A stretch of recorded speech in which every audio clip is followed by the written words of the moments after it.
चलिए डिस्कस करते हैं topic mega diverse countries. Mega diverse countries group of countries हैं जहाँ पर मेजॉरिटी ऑफ अर्थ स्पीशीज जो है पाई जाती हैं। यहाँ पर इन कंट्रीज में जो मेगा डाइवर्स कंट्रीज हैं वहाँ पर वैरायटी ऑफ लिविंग बींग्स जो है वो ज़्यादा पाए जाते हैं। तो वहाँ जो है बायोडाइवर्सिटी जो है वो ज़्यादा पाई जाती है, बहुत ज़्यादा। तो जो कंसेप्ट है मेगा डाइवर्स कंट्रीज को 1988 में रसल मिटरमेयर ने ये कंसेप्ट दिया था, और ताकि एक अवेयरनेस को रेज किया जाए to protect the natural biodiversity को बचाने के लिए, अवेयरनेस के लिए ये कंसेप्ट दिया गया था 1988 में रसल मिटरमेयर के द्वारा। तो पार्टिकुलरली जो ये कंट्रीज हैं मेगा डाइवर्स कंट्रीज, यहाँ पर जो है बहुत सारी अबंडेंट नंबर ऑफ जो है स्पीशीज पाई जाती हैं, और वो स्पीशीज को जो है काफ़ी थ्रेट्स भी होते हैं। उस वजह से इन कंट्रीज को मेगा डाइवर्स कंट्रीज डिक्लेयर किया गया है। ऐसे एक ऑर्गेनाइजेशन है कंजर्वेशन इंटरनेशनल।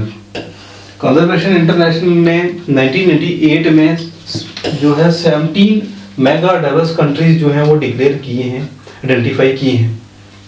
तो ये जो 17 मेगा डाइवर्स कंट्रीज हैं, यहाँ पर लगभग 70% ऑफ जो है अर्थ स्पीशीज पाई जाती हैं।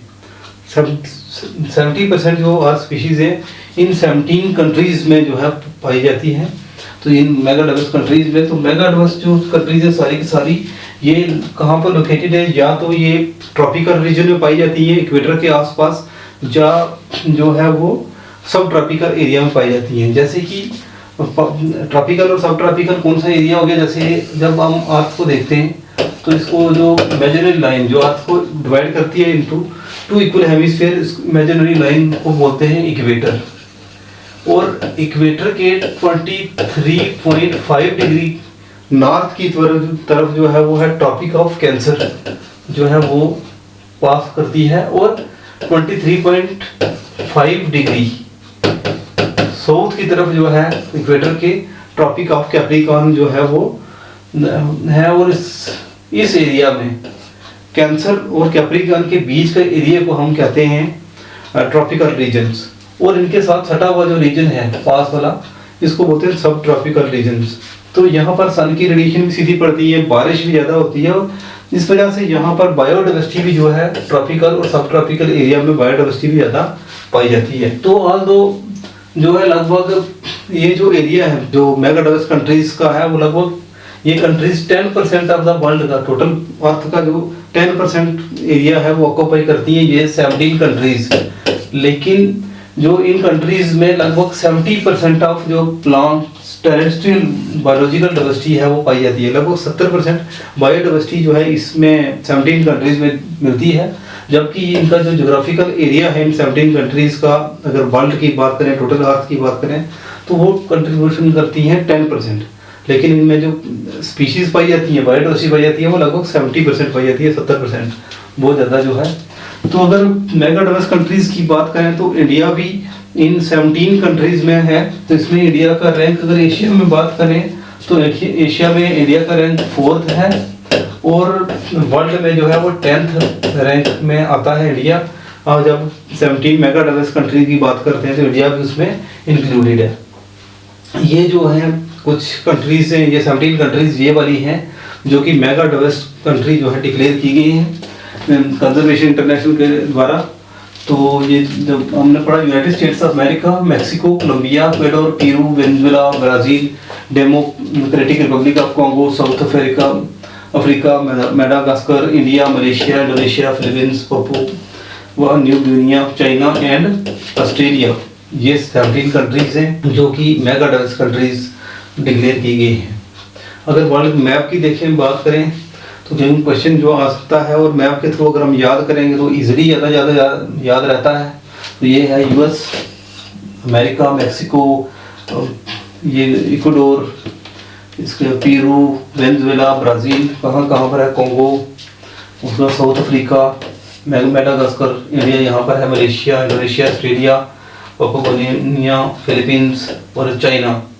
ये जो है सारी की सारी वर्ल्ड मैप के थ्रू भी हमें देखना चाहिए इसको, ताकि प्रॉपर याद रहे, और कोई भी क्वेश्चन आता है तो उसको हम कवर भी कर सकें। कि ये पूछ सकते हैं कि कौन सी कंट्री किस कंटिनेंट में पाई जाती है, तो अगर हम वर्ल्ड मैप्स के थ्रू पढ़ेंगे तो वो 17 कंट्रीज का हम कंटिनेंट्स भी बता सकते हैं और कंट्रीज को भी बता सकते हैं, उनका लोकेशन को भी बता सकते हैं। तो प्रिंसिपल जो क्राइटेरिया है कि कोई मेगा डाइवर्स कंट्री को डिक्लेयर किया गया है, तो उसमें जो मेन प्रिंसिपल क्राइटेरिया वो है एंडेमिज्म। कोई भी एंडेमिज्म के मतलब है कि जो स्पीशीज हैं वो एंडेमिक स्पीशीज पाई जाती है इन कंट्रीज में ज़्यादा। एंडेमिक स्पीशीज वो स्पीशीज होती हैं जो उसी पर्टिकुलर लोकेशन में, उसी रीजन में पाई जाती है। जैसे किसी इंडिया के एक पोर्शन में कोई स्पीशीज पाई जाती है पूरे वर्ल्ड में, तो वो उस इंडिया के उसी पोर्शन में पाई जाती होगी और वर्ल्ड में कहीं नहीं है, उसका एंडेमिक जो है वो वही है। तो जो मेन क्राइटेरिया है एंडेमिज्म होता है कि जो वो स्पीशीज पाई जाती है इन 17 कंट्रीज में पर्टिकुलरली, ये वर्ल्ड में और कहीं नहीं पाई जाती। तो एक तो एंडेमिक होनी चाहिए species, maximum number of species endemic पाई जाती हैं, और इसके अलावा जो कुछ क्राइटेरिया है जो मेगा डाइवर्स कंट्रीज को, जो की वजह से जो कंट्री क्वालिफाई करती है मेगा डाइवर्स के लिए, उसके लिए क्या है कि एटलीस्ट 5000 वर्ल्ड प्लांट स्पीशीज ऐसी कंट्रीज में क्या है एंडेमिक स्पीशीज होते हैं, उसी रीजन में पाए जाते हैं। इन कंट्रीज में मैरीन इकोसिस्टम भी पाया जाता है एट द बॉर्डर्स।